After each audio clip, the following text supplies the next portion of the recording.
كما صليت على إبراهيم وعلى آل إبراهيم إنك حميد مجيد اللهم بارك على محمد وعلى آل محمد كما باركت على إبراهيم وعلى آل إبراهيم إنك حميد مجيد اللهم صل وسلم وبارك عليه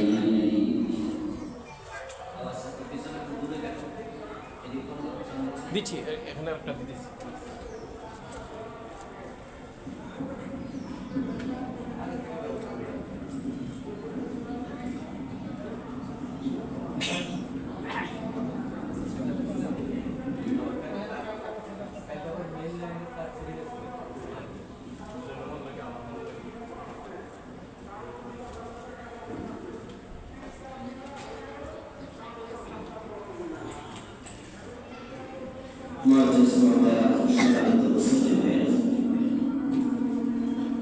আল্লাহ তাআলা সালাম কোটি শুকরিয়া জ্ঞাপন করছি যে মহান মালিক অত্যন্ত মেহেরবানি করে রমাদানের এই শুভ সময় শুভক্ষণে আমাদের সকলকে জুমার নামাজ পড়ার জন্য উপস্থিত হওয়ার তৌফিক দিলেন যিনি মেহেরবানি করে আমাদেরকে সুস্থ রাখলেন রমাদানের সিয়াম সাধনা করার সুযোগ দিলেন এই জন্য আমরা আল্লাহ তাআলাকে শুকরিয়া জানাই কৃতজ্ঞতা জানাই কালিমাতুশ শুকর করি আলহামদুলিল্লাহ দুরূদ ও সালাম বিশ্বনবী সাইয়্যিদুল মুরসালিন ইমামুনা কুদওয়াতুনা হাবিবুনা উসওয়াতুনা সানাতুনা তাবিবু কুলুবিনা মুহাম্মাদুর রাসূলুল্লাহ সাল্লাল্লাহু আলাইহি ওয়াসাল্লামের প্রতি সাহাবায়ে কেরাম ও শুহাদায়ে জামিন আলা ইলমিহি আল্লাহ তাআলা কাছে দোয়া করছি আমিন প্রিয় দিনী ভাইরা রমাদানের আজকে দ্বিতীয় জুমা আমরা ধারাবাহিক আলোচনায় রমাদানের দ্বিতীয় জুমাতে যাকাত প্রসঙ্গে কথা বলে থাকি এটা প্রায় সারা দেশের সকল লোকই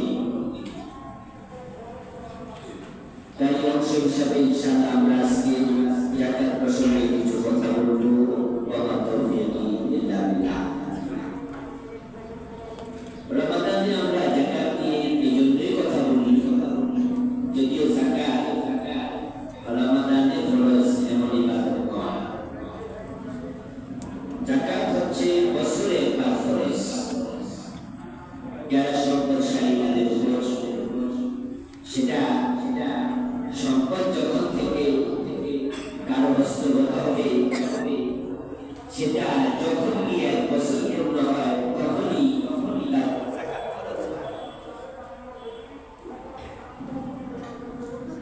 তার আলোচনা করার পিছনে কারণ হলো রমাদানে যেহেতু সকল ইবাদতের সওয়াব পেয়ে যাবে আমরা জানি যে এই মাসে একটি নফলকে আল্লাহ তাআলা একটি ফরজের মতো করে সওয়াব দেন একটি ফরজকে আল্লাহ 70 গুণ বৃদ্ধি করে সওয়াব দেন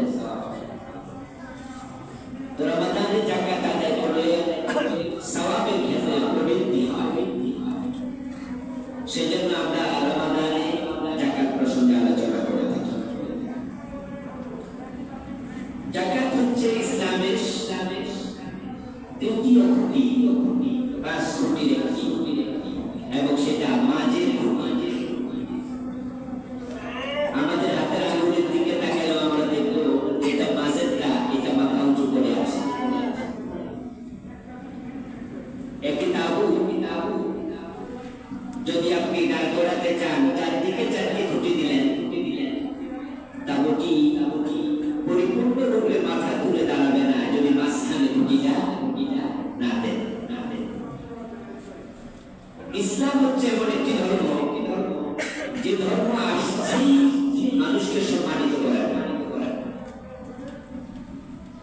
যে ধর্ম আসছেই বিজয়ী হওয়ার জন্য, যে ধর্ম আসছেই মানুষকে মুক্তি দেওয়ার জন্য, সামাজিক, অর্থনৈতিক, রাজনৈতিক যত দিক আছে সকল দিকে ইসলাম এসেছে মানুষকে সফল করার জন্য।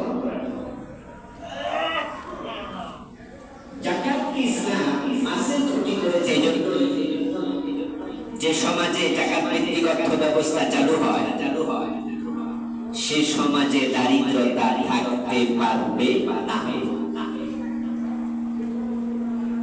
আর আমরা জানি যে দারিদ্রতা মানুষকে ছোট করে। কাদাল ফাকরু আন ইয়াকুনা কুফরা,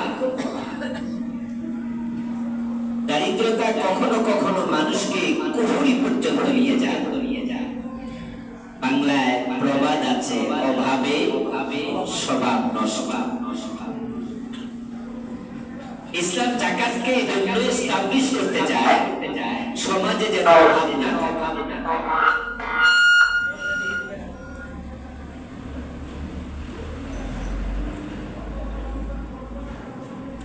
সমাজে যেন কোন রকমের অভাব না থাকে। কুরআন মাজিদে আল্লাহ তাআলা বলেন, কাইলা ইয়াকুনা দুলাতাম বাইনাল আগনিয়া, সম্পদ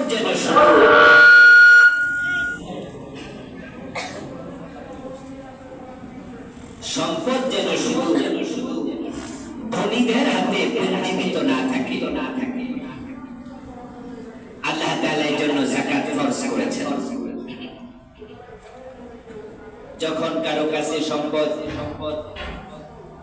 1 বছর থাকবে, বছর আনতে তার সম্পদ থেকে 2.5% হিসাব করে যাদের কাছে টাকা নাই গরিব মানুষের হাতে পৌঁছিয়ে দেয়াকে আল্লাহ আবশ্যক করেছে। তাহলে সম্পদের সার্কুলেশন বাড়বে। দেহে বিদ্যুতের শক হওয়ার পরে মানুষ কেন মারা যায়? কারণ হচ্ছে বিদ্যুৎ মানুষের দেহের পানির অংশটুকু চুষে নেয়। আর যখন দেহের পানির অংশ কমে যায় তখন রক্ত জমাট হয়ে যায়, রক্তের সার্কুলেশন বন্ধ হয়ে যায়। এই জন্য আপনারা দেখবেন যে হালকা শক হলে তখন মানুষ শরীরের মাঝে ঘষা দেয়। বিদ্যুতের হালকা শক হলে শরীরকে ঘষে, এই কারণে যেন সার্কুলেশনটা ঠিক হয়। সম্পদ যখন শুধু ধনীদের হাতে পুঞ্জীভূত হয়ে যাবে, দরিদ্রদের হাতে পৌঁছবে না, সম্পদের সার্কুলেশন কমে যাবে, তখন সমাজ দেহটা অবশ হয়ে যাবে, অসুস্থ হয়ে যাবে। তখনই ভারসাম্যহীনতা তৈরি হবে সামাজিক বৈষম্য। আর ইসলাম এমন একটি ধর্ম যেটা একবারে সকল অঙ্গনে বৈষম্য বিরোধী। দেখেন না, মসজিদে আমরা যখন ঢুকি তখন নামাজের কাতার সোজা করতে হয়। এটা হচ্ছে বৈষম্য বিরোধী একটা রীতি। এখানে ধনী গরিব সব মানুষকে এক কাতারে শামিল করে দেয়া হবে। শরীয়তের বিধানের ক্ষেত্রে ধনী এবং গরিবের মাঝে কোনো পার্থক্য করা হয় না। প্রায় সকল বিধানে আল্লাহ তাআলা নামাজের ফরজ, নামাজের কেরাত, রোজার বিধান, হজের বিধান প্রায় সব জায়গাতেই সমান করে দিয়েছেন। আল্লাহ চান যে অর্থনৈতিক জীবনও যেন যারা গরিব মানুষ তারা বৈষম্য মুক্ত হতে পারে। এই জন্য ইসলাম যাকাতকে আবশ্যক করেছে। মানুষের জীবনের মৌলিক যতগুলো প্রয়োজন সবগুলোর সাথে অর্থ জড়িত। খাদ্য, বস্ত্র, বাসস্থান, শিক্ষা, চিকিৎসা, প্রত্যেকটার সাথে টাকা জড়িত। তো যদি সমাজের কিছু মানুষ অর্থনৈতিক জীবনে বিপদগ্রস্ত থাকে, বিপর্যস্ত থাকে, বিকলাঙ্গ থাকে, বৈষম্যের শিকার হয়ে যায়, তাহলে তখন ব্যালেন্সহীন সমাজ তৈরি হবে। এই জন্য ইসলামকে বলা হয় Islam is a balanced complete code of life. ইসলাম হচ্ছে একটি ভারসাম্যপূর্ণ পরিপূর্ণ জীবন বিধান। এখন আমরা যারা পয়সাওয়ালা মানুষ, বছর চলে যাওয়ার পর এই 2.5% নামক যে জাকাত, এই জাকাতটা গরিবকে খুঁজে খুঁজে বের করে তাদের কাছে পৌঁছিয়ে দেয়াটা, এটা আমাদের জন্য ফরজ। জাকাতকে কখনো গরিবের প্রতি করুণা মনে করার কোন সুযোগ নাই, এটা ফরজে বাধা। আপনি নামাজ পড়লে যেমন আপনি মনে করেন না যেটা আমি মনে হয় অন্য কারো কাজ করছি, আপনি মনে করেন যে নামাজ আমার উপর ফরজ, আমি নামাজ পড়ছি। যখন আপনার রোজার মাস আসছে, রোজা রাখছি আমরা আজকে এখানে সবাই, আমরা কেউ মনে করছি না যে আমি অন্যের কাজ করছি, বরং ভাবছি যে রোজা আমার উপর ফরজ, আমি রোজা রাখছি। কিন্তু জাকাতের ক্ষেত্রে কি মনে হয় আমি গরিবের উপকার করতেছি, এটা মেন্টালিটি। এর জন্য জাকাত দেওয়ার সময় একটা বস ভাব থাকে। আমাদের কাছে জাকাত প্রদানকারীরা, জাকাত গ্রহীতা, এর মাঝে একটা আমরা ভেরিয়েশন তৈরি করি। তাই আমরা মাইকিং করে বলি, এই কে জাকাত নিবা আসো, লাইনে দাঁড়াও। আর আপনি বিএটি একটা ভাব ধরে টাকা পাঠাও, কারণ আপনি ভাবছেন আমি গরিবের উপকার করছি, গরিবকে আমি দিচ্ছি। অথচ নামাজ যেমন ফরজ, রোজা যেমন ফরজ, যাকাত আদায় করাটাও একরকম ফরজ। قال النبي صلى الله عليه وسلم إذا أتيت زكاة مالك فقد قضيت ما عليك। নবীজি সাল্লাল্লাহু আলাইহি সাল্লামের জন্য বলেছেন, যখন তুমি তোমার মালের যাকাত দিলে তখন তোমার আবশ্যক দায়িত্বটা তুমি পালন করবে। এটা কোনো করুণা না, এটা আল্লাহর আইন। আল্লাহ বলেছেন, ফি আমওয়ালিহিম হাক্কুল লিসাইলি ওয়াল মাহরুম। যারা সায়েল আছে, গরিব আছে, বঞ্চিত মানুষ আছে, ও ধনী মানুষেরা, তোমাদের সম্পদের ভিতরে আমি গরিবদের হক ঢুকাইয়া দিছি। হাক্কুন, এটা তাদের অধিকার। অধিকার কি? আমি যদি আপনার থেকে 1000 টাকা হাওলাত দিই, এই হাওলাতি টাকাটা যখন আমি আপনাকে দেব, তখন কি আমি ভাববো যে উপকার করতেছি বা কোনো করুণা? বরং আমি মনে করবো যে আপনার পাওনাটা আমি আদায় করছি। ঠিক যাকাত হচ্ছে আপনি গরিবকে পাওনা দিচ্ছেন, তাদের হক। এই হক আদায় করছি, এই মেন্টালিটি যতক্ষণ পর্যন্ত আসবে না, ততক্ষণ পর্যন্ত যাকাত দিলেও আল্লাহ কবুল করবে না। কারণ আপনার মেন্টালিটি করুণা করছে, অথচ এটা করুণা, এটা আপনার দায়িত্ব। রাসূলুল্লাহ সাল্লাল্লাহু আলাইহি ওয়াসাল্লামকে আল্লাহ তাআলা বলেছেন, খুয মিন আমওয়ালিহিম সাদাকাহ তুতাহহিরুহুম ওয়া তুযাক্কিহিম বিহা। হে প্রিয় নবী, আপনি দরিদ্রদের থেকে মাল গ্রহণ করুন। দিস ইজ অর্ডার, সিলাই আমর।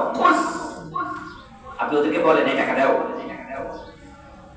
এখানে কোনো অনুরোধ চলবে না, এখানে দয়া করে যাকাত দেন এই শব্দ হবে না। যাকাত দিন, অর্ডার করে যাকাত দাও। তো আপনাকে আমাকে নবীজি যদি আজকে থাকতেন, তাহলে সম্পদের হিসাব করে 2.5% টাকা ওনার হাতে দিতেই হতো। এবং যদি না দিতেন, তাহলে তিনি আপনার সাথে কি করতেন? আবু বকরের জামানায় এসে আমরা সেটা দেখেছি, সরাসরি যুদ্ধ। সাহাবায়ে কেরাম রাসূলের হাতে যাকাত দেবেন না, এটা তো ভাবতেই পারি না। রাসূল বলেছেন সবাই যাকাত দিয়েছে। কিন্তু আবু বকর সিদ্দিক রাদিয়াল্লাহু তাআলা যখন ক্ষমতায় আসলেন, একদল লোক বলল যে না, আমরা আপনার হাতে যাকাত দেব না।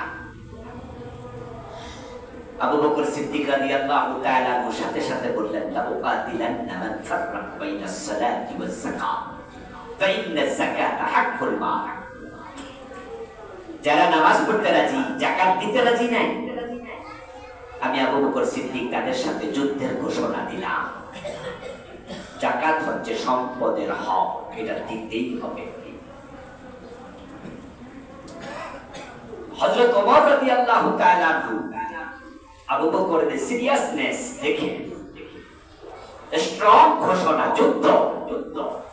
উনি দৌড়ে এসে বললেন আবু বকরকে যে আপনি এমন লোকদের সাথে কিভাবে যুদ্ধ করবেন যে মানুষগুলো নামাজ পড়ে, রোজা রাখে, দাঁড়িয়ে আছে, টুপি আছে, কালেমা পড়ে। আবু বকর সিদ্দিক বললেন যে বিষয়ে আপনার কোনো পরামর্শ আমার প্রয়োজন নাই, আমি খলিফা। মানুষ রাসূলের হাতে যাকাত দেবে, আমার হাতে দেবে না, আমি তো রাসূলের খলিফা। আলটামেট রাসূলের সাথেই ওদের বই দিতে হবে। তারা আমার সাথে দ্বিমত করছে না, করছে নবী মুহাম্মদের সাথে, কারণ আমি তার স্থলাভিষিক্ত, আমি তার খলিফা। উনার হাতে যাকাত দিলে আমার হাতে কেন দেবে না? যারা দেবে না, যুদ্ধ দেবে না। আবু বকর সিদ্দিক রাদিয়াল্লাহু তাআলা হযরত ওমরের পরামর্শ দেখে তিনি আরো একটু আগ বাড়িয়ে বললেন, লাউ মালাউয়া কালান কারিয়াতুনাহু ইলা রাসূলিল্লাহ সাল্লাল্লাহু আলাইহি ওয়াসাল্লাম লাকাতালতুহুম আলা বদর। আবু বকর, এই লোকগুলোর সাথে আমার যুদ্ধ হবে, এই ঘোষণা তারা শুনে তাদের মাঝে যদি পরিবর্তন আসে, তারা সিদ্ধান্ত চেঞ্জ করে যে তারা যাকাত দেবে। কিন্তু তারা বলেছে ওটের যাকাত ওট দেব, কিন্তু রশি দেব না। গরুর যাকাত গরু দেব, এই গরু মদিনায় টেনে নেয়ার জন্য রাসূলের জামানায় রশিও তারা দিত, কিন্তু তারা বলছে যে আবু বকরের জামানায় রশি দেব না, শুধু গরু দেব, ওট দেব, রশি দেব না, ছাগল দেব, রশি দেব না। লাকাতালতুহুম আলা মানইহি, তাহলে আমি ঘোষণা করছি আমি রশির জন্য নতুন করে যুদ্ধ করব।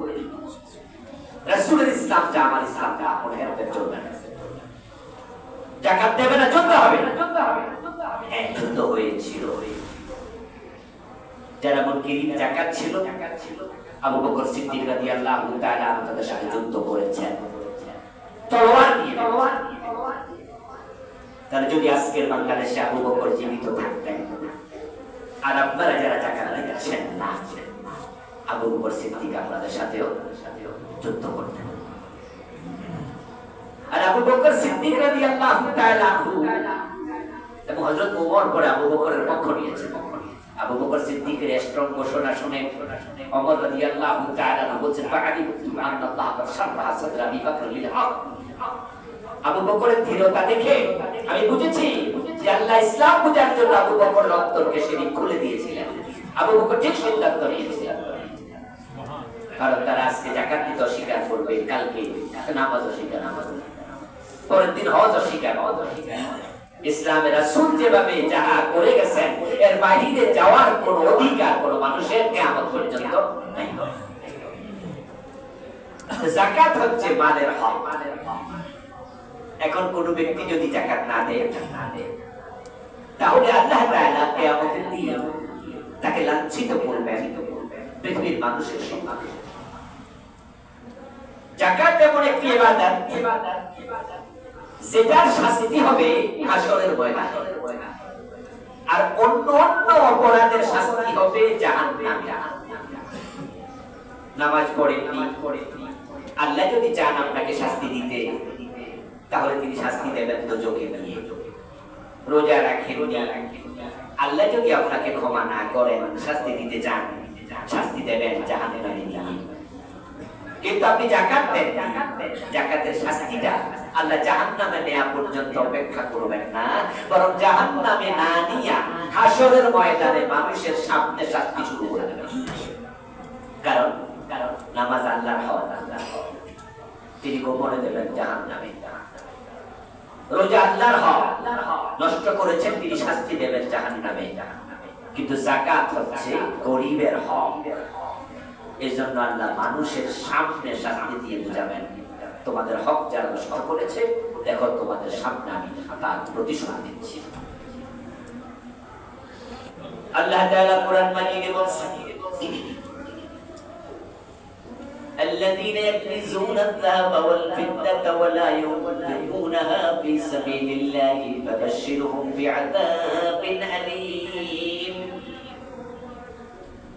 যারা টাকা পয়সা জমা করলো, স্বর্ণ অলংকার, বাড়ি গাড়ি, প্লট কিনেছে, কিন্তু যাকাত দেয় নাই, আল্লাহর রাস্তায় খরচ করে নাই, ও নবী এমন মানুষগুলোকে আপনি জাহান্নামের শাস্তির খবর দেন, তাদেরকে সুসংবাদ দেন জাহান্নামের শাস্তি। সুসংবাদ মানে পুরস্কার। যারা যাকাত দেয় না জাহান্নামের খবর দেন। রাসূলকে আল্লাহ বলতেছে কোরআনের আয়াত তো আমার সামনে আপনারা যারা আছেন এই খবর আপনার জন্য। আল্লাহ রাসূলকে বলছে আপনি দিয়ে দেন। রাসূল তো আর আসবেন, কিন্তু রাসূলের পক্ষ থেকে আলেমদের দায়িত্বে মেসেজগুলো পৌঁছিয়ে দেওয়া। তা আল্লাহ বলছে যারা যাকাত দেয় না তাদেরকে জাহান্নামের খবর দেন। আপনি আজকে জুমার মসজিদে আসছিলেন জান্নাতের সুসংবাদের জন্য। রোজার মাস, মসজিদে যাচ্ছি, এজন্য আগে আগে চলে আসছেন, ওযু করে রেডি হয়ে গেছেন 10:30 11টায়, কিন্তু আয়েশা আপনি খবর পাইছেন কিসের? জাহান্নামের। আল্লাহ বলছে যাকাত তুমি দাও নাই, তোমার জন্য জাহান্নামের খবর। এরপরে আয়াতে বলছেন ইয়াউমা ইউহমা আলাইহা ফি নারি জাহান্নাম, সেদিন তাদের সম্পদগুলোকে জাহান্নামের আগুনে গরম করা হবে। হতে পারে সেটা লোহার পাল্লা, হতে পারে তামার পাল্লা। আপনার টাকা পয়সা এগুলোকে আল্লাহ তাআলা নতুন সুরত দেবেন, নতুন ডিজাইন।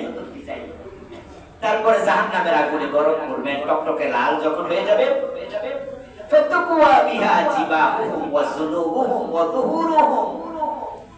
কোরআনে আল্লাহ বলেন অতঃপর ফেরেশতাদেরকে বলবেন এই টকটকে লাল লোহার এই পা তার কপালে সেক দাও, তার পিঠের মাঝে সেক দাও, তার পেটের মাঝে সেক দাও, 3 জায়গায়।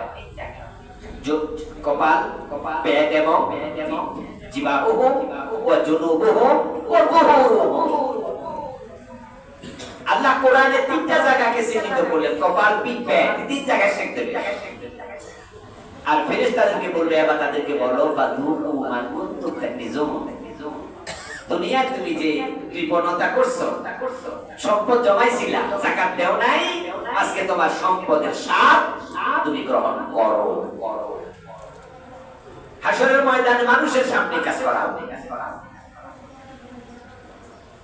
অন্য আয়াতে আল্লাহ তাআলা বলেছেন তাওয়াকুনা মা বাখিলু বিহি ইয়াওমাল কিয়ামাহ। চতুর্থ শাস্তি। 3টা তো গেল, কপাল, পিঠ, পেটে সেকা।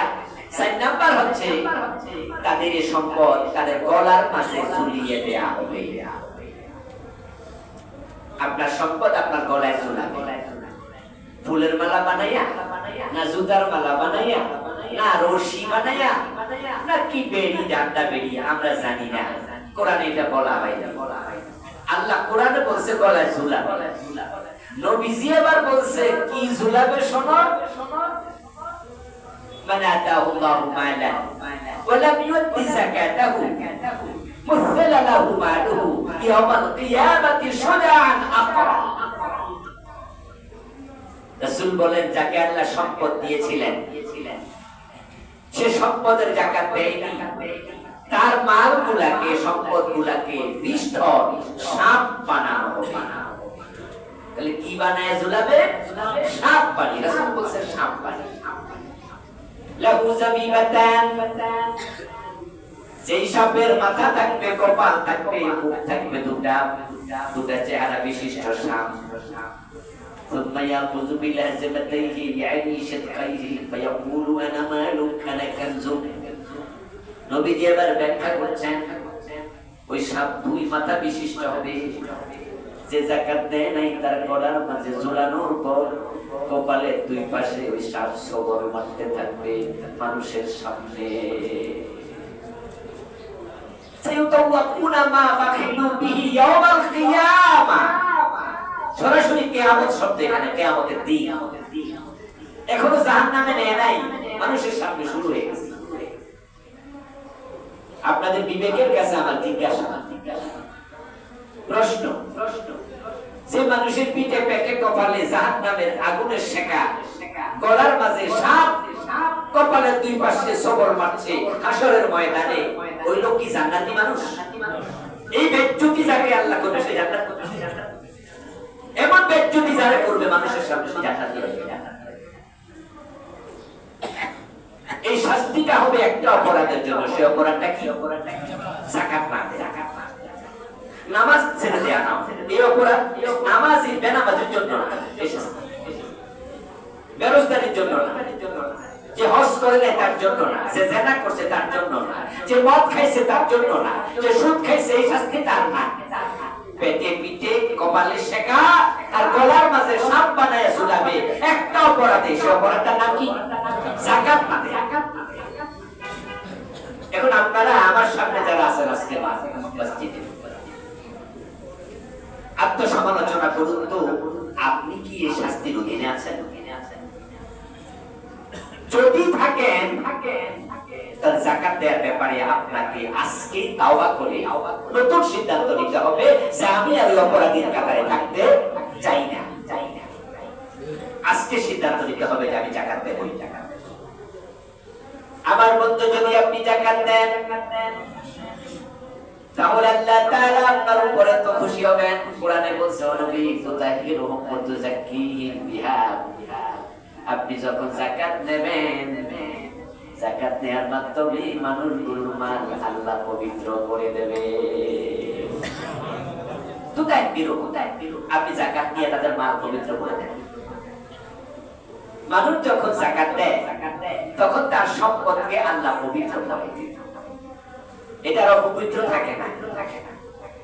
ও তুযাক্কিহিম বিহা,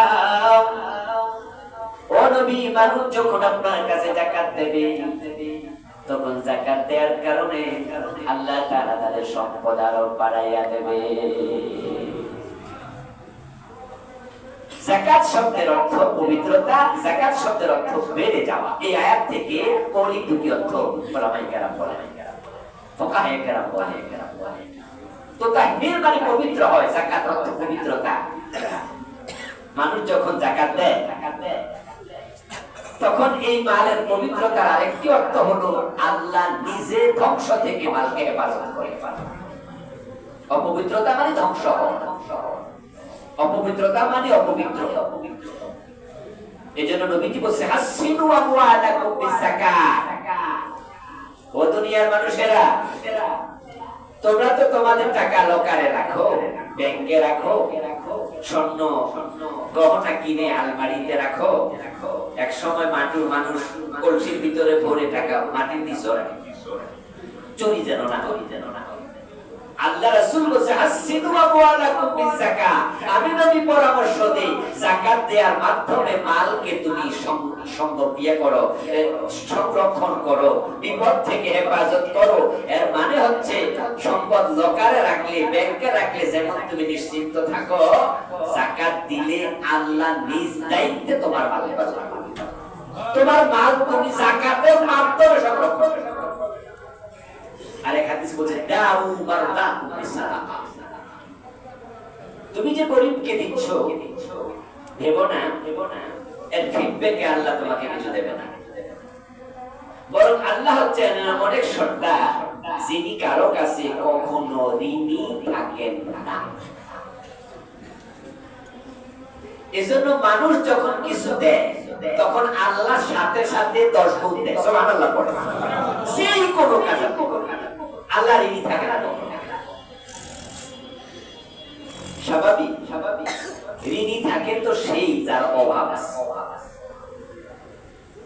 আল্লাহর কি কোনো অভাব আছে? বরং আল্লাহ তো একমাত্র সত্তা, যিনি সবচেয়ে ধনী, যিনি তো আল্লাহ হলো গানি ওয়া আনতুমুল ফুকারা। কোরআনে আল্লাহ বলে, আল্লাহই হলো ধনী আর তোমরা সবাই গরিব। তো আমরা যারা গরিব, আমাদের কাছে তিনি ঋণী থাকবেন। এজন্য নবীজি বলছেন, দাউ বারদাকুম বিসাদাকা। তোমরা যাকাত সাদাকা দিও, দিলে পরে আল্লাহ তাআলা এই যাকাতের কারণে তোমাদের অসুস্থতা দূর করে দেবেন, মালকে সংরক্ষণ করবেন, অসুস্থতা দূর করে দেবেন। মানুষ যখন যাকাত দেয়, যাকাত মা নাকাসাত সাদাকাতু মিন মালি নবীজি বলেছেন, সাদাকা যাকাত কোনদিন কখনোই সম্পদ কমাবে না। আমরা যারা যাকাত দেই না, না দেওয়ার পিছনে কারণ কি? কমে যাবে। কারণ তো শুধু একটাই, আর তো কোনো কারণ নেই। আমার কাছে 1 লাখ টাকা আছে, তো হুজুর বলছে 2.5%, এর মানে হলো 2,500 টাকা। তো 2,500 টাকা যাকাত দিলে 1 লাখ টাকা থেকে ক্যালকুলেটরে 3 দিনে কি বাইর হবে? 1 লাখ কি আর থাকে না? সাথে সাথেই 57,000 এর মানে 2,500 কমছে। এই জন্যই তো আমরা ভাবি যে আমরা যাকাতটা দিব না, দিলে তো 2 লাখ আছে 5,000 কমে যাবে। এই যে আমাদের চিন্তা হচ্ছে যাকাত না দেওয়ার পিছনে মূল কারণ কমে যাওয়া। রাসূল বলেছেন মা নাকাসাত সাদাকাতুল বিল মালি, তোমার চিন্তা ভুল। বরং কখনোই সাদাকা দিলে, যাকাত দিলে মাল কমবে না। এই হাদিস যে কত বাস্তব, কত বাস্তব, যারা যাকাত দিয়েছে তারা এটা ভালো করে জানে। আমি আপনাকেও টেস্ট করার জন্য অনুরোধ করবো, যারা আপনারা নতুন যাকাত দেবেন এবছর সিদ্ধান্ত নেন যাকাত এবার শুরু করে, আপনি একটু দয়া করে যাকাত দিচ্ছেন কত টাকা আপনি নোটবুকে লিখে রাখবেন। নিশ্চয়ই আগামী বছর আপনি আরো বেশি টাকা চাইবেন। যারাই যাকাত দেওয়া শুরু করে তারা দিন দিন প্রতিবারে যাকাত বেশি দিতে হয়, আর যাকাত বাড়বে তখনই যখন আপনার সম্পদ। নবীজি কখনো বানিয়ে কথা বলেন না, মায়ান্তিকু আনিল হাওয়া ইন হুয়া ইল্লা ওয়াহয়ুন ইউহা। রাসূল বানিয়ে কোনো কথাই বলতেন না শরীয়তের ব্যাপারে। এই যে বলছেন মা নাকাসাত সাদাকাতুম মিন মালি, সাদাকা কখনো যাকাত কখনো মাল কমায় না, এই কথাটা রাসূল বানায়া বলে নাই। এটা কোরআন মাজিদের একটি আয়াতে আল্লাহ তাআলা নিজের বক্তব্য থেকে রাসূল বলছেন, সূরা সাবার 39 নম্বর আয়াত। আল্লাহ বলেন নাম তাকতুম মিন শাইইন ফাহুয়া ইউখলিফুহু ওয়া হুয়া খায়রুর রাযিকিন। তোমরা যাই খরচ করো, তোমরা খরচ করার সাথে সাথে ওই জায়গাটা আল্লাহ মাল দিয়ে আবার পূর্ণ করে দেন। সুবহানাল্লাহ। তিনি সর্বশ্রেষ্ঠ রিজিক দাতা। তাহলে আপনি যদি যাকাত না দেন হাসরের ময়দানে বেজ্জতি হবেন, ফরজ আমল থেকে দূরে থাকলেন, সওয়াব থেকে বঞ্চিত হলেন। কিন্তু যদি যাকাত দিতেন এই সবগুলো পেতেন, সাথে আপনার সম্পদ আরো আল্লাহ বাড়িয়ে দিতেন। قال النبي صلى الله عليه وسلم من ادى زكاة ماله ذهب عنه شر। নবীজি বলেন যখন কোন মানুষ যাকাত দেয় তখন তার মালে যে অনিষ্টতা আছে, মালের কিন্তু খারাপ প্রভাব আছে, মনে রাখেন। ইন্নামা আমওয়ালুকুম ওয়া আওলাদুকুম ফিতনাহ। মারাত্মক খারাপ প্রভাব, মারাত্মক খারাপ প্রভাব সম্পদে আছে। অধিকাংশ সম্পদশালী জাহান্নামে। খুব সাবধান, মালের খারাপ প্রভাব এত জঘন্য, মালই মানুষকে জাহান্নামে বেশি নেবে।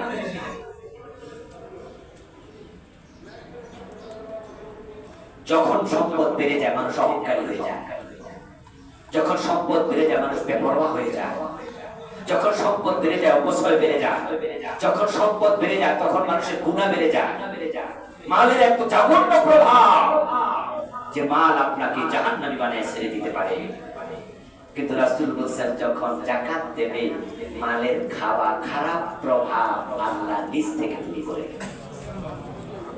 ধনী মানুষ অথচ চলে খুবই সাদাসিধে, কোনো অহংকার নাই, বিনয়ী। ধনী মানুষ অপচয় করে না, ধনী মানুষ কারো উপর জুলুম করে না। 100 ধনী মানুষ খোঁজেন, 99 জন হয়তো পাবেন যে ভালো না, কিন্তু তাদের মাঝে একজন পাবেন ভালো, যে ভালো খবর দেন সে যাকাত। ধনী হওয়ার পরেও জাহান্নামী নন। ওসমান কি গরিব ছিলেন না ধনী ছিলেন? কিন্তু ওসমান ছিলেন সবচেয়ে বড় দানশীলদের একজন। যখনই মানুষ কৃপণ হয়, কারুনের নাম শুনেছেন। কারণ কি ধনী ছিল না গরিব ছিল না? সাধারণভাবে চলতো না, অহংকারী ছিল। বরং সে জামা কাপড় মাটিতে চলে এক হাত দিয়ে সেটা টেনে টেনে চলে যেত। এত অহংকারী ছিল, চাদর টানতে টানতে হাঁটতো সবসময়। তার সম্পদ তাকে অহংকারী বানিয়েছে। ওসমানের সম্পদ ওসমানকে বিনয়ী বানিয়েছে। টাকা পয়সা আমরা আপনারা সবাই চাই, আল্লাহর কাছে টাকার ফিতনা থেকে ফানা চাইবেন। শুধুমাত্র টাকার ফিতনা জাহান্নামী মানুষ হয় তা না, বরং এই টাকার কারণে জান্নাতে যাওয়া লেট হয়ে যেতে পারে। কারণ বিষাক্ত লম্বা হবে। এই টাকার কারণে বেপরোয়া জীবনযাপন শুরু হয়ে যেতে পারে। এই টাকার কারণে কত কিছু হয়। টাকা না থাকলে এক জ্বালা, টাকা হইলে 10 জ্বালা। মানুষ বলে যত তালা তত জ্বালা। যার তালা নাই তার জ্বালাও নাই। রাসূল বলেছেন যাকাত যদি দাও তাহলে তোমার যাকাত দেওয়ার কারণে মালের যত ফিতনা আল্লাহ সব ফিতনা থেকে তোমাকে বাঁচিয়ে দিবেন। এজন্য যাকাত দেবেন। প্রিয় ভাইরা, যে ব্যক্তি যাকাত দেয় না সে কিন্তু যাকাত খাচ্ছে, সে যাকাত খায়। নবীজি বলছেন দান করা জিনিস যে আবার ফিরিয়ে দেয়, নিজের দান করা জিনিস নিজে খায়, সদকা খায়, যাকাত খায়। সে নিজের সদকা নিজে খায়, নিজের যাকাত নিজে খায়। সে হলো ওই কুকুরের মতো, যেই কুকুর বমি করে ওই বমি আবার নিজে খাওয়া। একবার একটি নিকৃষ্ট উদাহরণ রাসূল দিলেন। নিজের যাকাত নিজে খায়। এখানে কি এমন কেউ আছে নাকি নিজের যাকাত নিজে খায়? না না, আমরা নিজের যাকাত গরিব নাই। কিন্তু রাসূল বলছে না, কিছু মানুষ নিজের যাকাত নিজে খায়। সে মানুষগুলো কারা? কাদের কথা বললেন? যে কুকুর বমি করে বমি খায়। তারা হচ্ছে সমস্ত মানুষ বছরান্তে 2.5% যাকাত ফরজ হলো। আপনার অ্যাকাউন্টে টাকা আছে 1 কোটি। 1 বছর যখন চলে গেল তখন 2.5 লাখ টাকা আপনার উপর যাকাত ফরজ হলো। যে 2.5 লাখ টাকা ফরজ হলো এটা আপনার অ্যাকাউন্টে আছে, কিন্তু টাকার মালিক আপনি না, গরিব। তো গরিবকে যখন দিলেন না তখন আপনি তো খেলেন। মানে 2.5 লাখ টাকা তো আপনার না, বছর যাওয়ার পর এটা আপনার না, এটা গরিবের।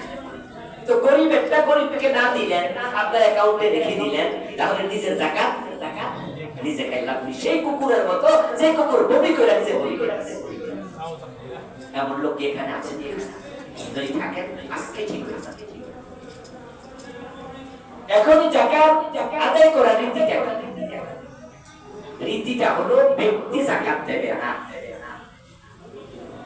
যাকাত দেবে ব্যক্তি, রাষ্ট্র। আর রাষ্ট্র যাকাত বর্তন করবে। আমরা যেভাবে যাকাত দেই গরিবদের কাছে, ইসলামে যাকাত দেয়া এটা কোনো রীতি না, এটা সিস্টেমই না। কিন্তু আমাদের দেশে সিস্টেমটা এমন ভাবে চালু হয়েছে, এখন রাষ্ট্রের কাছে যে যাকাত দেয়া লাগে এইটাই আমরা জানি। বরং কেউ মনে করবো যে এইটা আমার কেমন কথা, রাষ্ট্রের কাছে যাকাত দিতে। টুকরা মাছ কিনতে কিনতে ইলিশ মাছ যে গোটা হয় এটা অনেক বাচ্চা জানে না। গরিব বাবা রিক্সা চালায় তো সবসময় ইলিশ মাছ কারণ বাজার থেকে না 3 টুকরা আনে, 4 টুকরা আনে। কারণ বাজারে কিন্তু টুকরা ইলিশ মাছও দেয়। আপনাদের এলাকায় বেশি দিন আমি জানি না, কারণ বাজারে বেড়ে তো রিক্সাওয়ালা বাবা সবসময় ইলিশ মাছ নেয় টুকরা। একদিন একটু টাকা বেশি পাইছে, পুরো একটা ইলিশ বাড়ি পেয়েছে। পোলাপান তো ডাকছে, খুশি, আয়ো ইলিশ মাছ। পোলাপান তো বিশ্বাসই করে না, রাজি করে। ওরা বলছো মা আজীবন দেখলাম কি আর আজকে আনলো। ঠিক ইসলামের বাংলাদেশি নমুনা দেখতে দেখতে এখন আসলটা কইলে অনেকে মনে করে এটা বড় নতুন কথা বলতে হইতেছে। যাকাত দেয়ার যে সিস্টেম আমরা চালু করেছি এটা ইসলামে ছিলই না।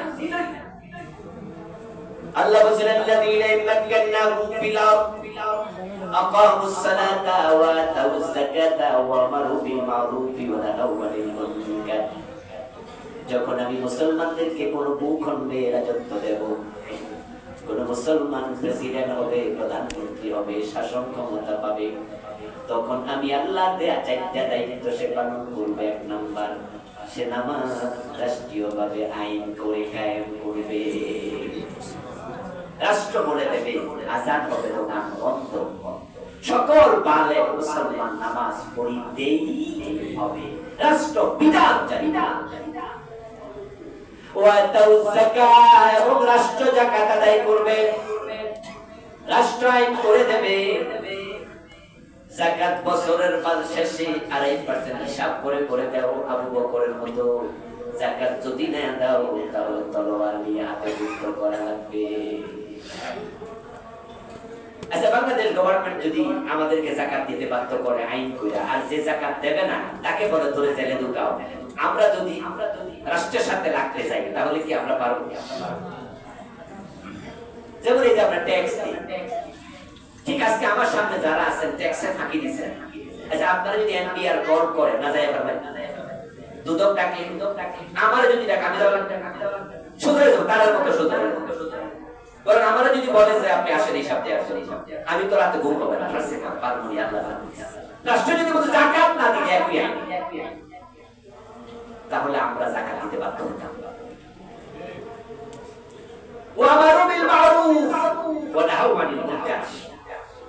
রাষ্ট্র আইন করবে সৎ কাজের আদেশের আইন, রাষ্ট্র অর্ডার করবে এই ভালো কাজ তুমি করো, অন্যায়ের বিরুদ্ধে রাষ্ট্র ভূমিকা নেবে। এই যে ছোট্ট মেয়ে আসিয়া দর্শিতা হয়ে মারা গেল গতকালকে, নাকি এখন দর্শন, অপহরণ, চিন্তায় কত অনাচার দেশে। একটা ছোট্ট মেয়ে দর্শিতা হলো, তার দর্শকের জন্য বিচার চাই, বিচার চাই। ইউনিভার্সিটি ছেলেরা মেয়েরা মিছিল করা লাগবে কেন? অন্যায়কারীকে শাস্তি দিতে আমরা মিছিল করতে হবে কেন? রাষ্ট্রের কি দায়িত্ব নাই? দাবি জানাইতে হবে কেন? দর্শনের শাস্তি মৃত্যুদণ্ড। ইসলাম তো জেনা করলে 100 বেত্রাঘাত, বিবাহিত হলে পাথর মেরে হত্যা, ধর্ষণ, খুন, এগুলোর বড় বড় শাস্তি ঘোষণা করে রাখছে। এখন রাষ্ট্রের কাছে দাবি জানাতে হবে কেন? আল্লাহ বলছে মুসলমান ক্ষমতা পাইলে এই কাজগুলা করা আমি দায়িত্ব দিয়েছি। এখন 54 বছর বাংলাদেশকে হিন্দুরা চালায়, 54 বছর বাংলাদেশকে ইহুদি চালাইতেছে, খ্রিস্টান চালাইতেছে। তাহলে তো বলতেছে মুসলমান কোন ভূখণ্ডে দায়িত্ব পাইলে কাজগুলা করবে, কেন করছেন? না করার কারণ হচ্ছে আপনারা যারা আছেন মুসলমানেরা, আপনাদের নেতাদেরকে আপনারা সেই মানে তৈরি করতে পারেন না। আপনারাই এমন নেতাদের পিছনে চলেন, ভোট দেন, জিন্দাবাদ দেন, মিছিল করেন, সেই নেতার কাছে যাকাত দিলে নিজে খাইয়া বই থাকে, গরিবরা দিব, তাকওয়া নাই। মসজিদের ইমাম যখন নেতা বানান তখন কিন্তু ইন্টারভিউ নেন। মসজিদে আজকে 500 জনের ইমাম, 1000 জনের ইমাম নেতা, এই 1000 জনের ইমাম বানাইতে গেলে খোঁজ নেন হুজুর বউ পর্দা করে। যদি শোনেন যে আমার স্ত্রী পর্দা করে না, তাহলে আগামী জুমা আমার পিছনে পড়তে অনেকে রাজি হবে। আর যদি শোনেন যে আমি বিড়ি খাই, ছাড়ছে না। অথচ আপনি রাষ্ট্রের নেতা বানাইছেন, বিড়ি নেয় বেটা মদ খায়। কি মদখোর এমপি আছে না? 100 জনের ইমাম বিড়ি খাইলে ইমামতি থাকে না, তো লাখ জনের ইমাম মদ খাইলে ইমামতি থাকে কেন? খেলে কেন মদ দেয়? জিন্দাবাদ দেন। যখন রাষ্ট্রের ইমাম আপনারা ভালো মানুষকে বানাতে পারেন নাই, তখন দারিদ্রতা দূর হয় নাই। যাকাত এমন একটি চমৎকার সামাজিক ব্যবস্থা, যদি বাংলাদেশে যাকাত ভিত্তিক অর্থ ব্যবস্থা চালু হয়, দারিদ্র মুক্ত হতে 2 যুগের বেশি লাগবে না, মোটেও লাগবে না। প্রয়োজন সম্ভবত আজ থেকে 10 থেকে 12 বছর আগে সাভার ইসলামী ব্যাংকের যাকাতের একটি প্রোগ্রামে আমি উপস্থিত ছিলাম গেস্ট হিসাবে। সেখানে একজন স্কলার তিনি একটি তথ্য দিলেন তৎকালীন 10-12 বছর আগে, যে বাংলাদেশে যদি ধনী মানুষের যাকাত আদায় করা হতো, সব মানুষ যারা যাকাত দিতে দেবে, তাহলে যাকাতের টাকা হবে কমপক্ষে 25,000 কোটি। 25,000 কোটি অনেক আগের কথা, 10-12 বছর আগে। এই টাকাগুলো যদি রাষ্ট্র গরিবদেরকে বন্টন করতো, দারিদ্রতা থাকতো। হযরত ওমরের সময় তো আমরা দেখেছি যাকাত বিভাগের কর্মচারী কাদের মাঝে যাকাতের টাকা নিয়ে ঘুরতে যাকাত খাওয়া হচ্ছিল। প্রিয় ভাইরা, ফ্যান উপরে নাই, গরম। আলোচনা লম্বা করতে চাই না। যাকাত নিয়ে লম্বা কথা বলতে হয়। কাদের উপর যাকাত ফরজ, কোন কোন মাল থাকলে ফরজ, আবার যাকাত বন্টনের রীতি কি, কাকে দিতে হবে, হিসাব করার নিয়ম কি, যাকাতের সাথে সংশ্লিষ্ট যত মাসালা আউটসাইড ইনসাইড, এগুলো আপনাকেই জেনে নিতে হবে। আপনার একদিনের আলোচনা এগুলো বুঝবেন না। যদি ডাক্তার বলে যে আপনার ডায়াবেটিস আছে, আপনার ব্লাড টেস্ট করে তাহলে কোন কোন খানা খাইলে ডায়াবেটিস বেড়ে যায়, কিভাবে ব্যায়াম করা লাগে, কেমনে জগিং করা লাগে, এগুলো কিন্তু আপনি নিজেই ডাক্তারে জিজ্ঞাসা করা শুরু করেন, ডাক্তার সাহেব তাহলে আমার যে ডায়াবেটিস এখন এটার উপায় কি, কি ওষুধ খাইতে হবে? ডাক্তার আছে, রোগী টেনশন নেয়। তা আপনার উপর যাকাত ফরজ, মাল যদি থাকে না দিলে আল্লাহ কপালে পিঠে পেটে শেখ দেবে। এই খবরগুলো আমি শুনে দিছি। করার মাঝে আল্লাহ সাপ বানায় ঝুলাই দেবে হাসরের ময়দানে মানুষের সামনে। আপনি অথচ হাজি সাহেব, আপনি মাওলানা সাহেব, আপনি এলাকায় নামাজি মানুষ, লোকজন দেখবে করার মাঝে সাপ ঝুলানো, দেখবে সব আপনাকে ফেরেশতা শেখ দিচ্ছে। এই ওয়াজগুলো শোনার পরে আপনার উপর যাকাত ফরজ কিনা আল্লাহর শাস্তি থেকে বাঁচার জন্য টেনশন তো আপনার বাইরে যাওয়া না। আপনি না হুজুরের কাছে দৌড়ে যাওয়া যে হুজুর আমার তো এই মাল আছে, এখন আমার উপর যাকাত ফরজ হয়েছে না, আর হইলে আমি কেমন যাকাত আদায়ের যে পদ্ধতি বাংলাদেশ আবিষ্কার করছে, ঘোষণা দিয়া যাকাত দেয়, শাড়ি যাকাত। ইসলামপুরে দেখবেন যে বড় বড় সাইনবোর্ড ঝুলে গেছে অলরেডি, এখানে যাকাতের শাড়ি পাওয়া যায়, যাকাতের লুঙ্গি পাওয়া যায়। এগুলো ইসলাম? কে বলেছে যাকাতের শাড়ি আছে, লুঙ্গি আছে? গরিবের সাথে তামাশা চলছে। এই জন্য যাকাত আদায়ের প্রকৃত পন্থা কি? সব বিষয়ে যথাযথ এই অর্জন করতে হবে। যাহা মানা ফরজ তাহা জানাও ফরজ। আল্লাহ তাআলা আমাদের সকলকে যথাযথভাবে যাকাত আদায় করার তৌফিক দান করুন। সবাই বলি আমিন। আসসালামু আলাইকুম ওয়া রাহমাতুল্লাহ।